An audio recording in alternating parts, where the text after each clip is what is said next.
Are these people competing or cooperating? You might think it's pretty obvious, but there's something we're missing. Of course our two players are competing, but how come they only serve when it's their turn? Why don't they serve from the net rather than the baseline? Then they could smash one ace after another. They can't do that because it's against the rules. And it's around those rules that the players cooperate.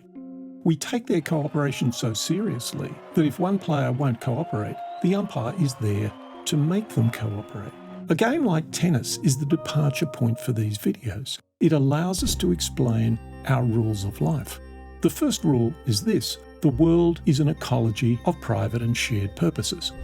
We think of private competition versus sharing and collaboration as opposite ends of the spectrum, but in our example of tennis, they mutually define and reinforce each other.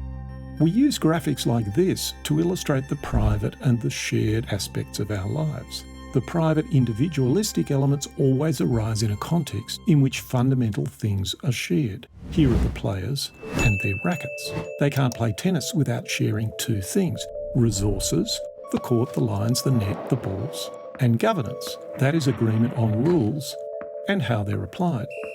Now we knit these elements of the game together.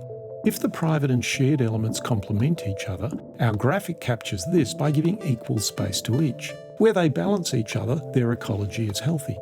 In sport, where competition works within the rules, the fiercer the competition, the better the game. But what if governance is weak? Imagine a Wimbledon final without an umpire. Now the players compete harder, but only by arguing about line calls. As the shared aspects of the game decay, it degenerates in two ways. It's worse to watch and play, and it's less fair, rewarding aggression ahead of skill. This illustrates our second rule of life. Where private and shared purposes reinforce each other, their ecology is healthy. Where they undermine each other, that ecology becomes unhealthy. Just as a game of tennis is its own specific ecology of private and shared purposes, so too is a school, a job, a profession, social and mass media, a government, or a nation.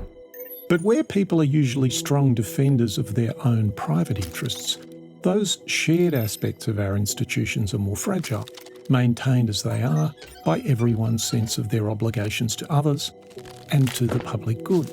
Today, the shared aspects of each of these institutions are being colonised by private interest and by one faction ahead of another.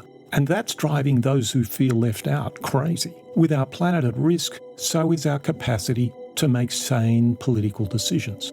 With new ways to see the problem, new solutions arise.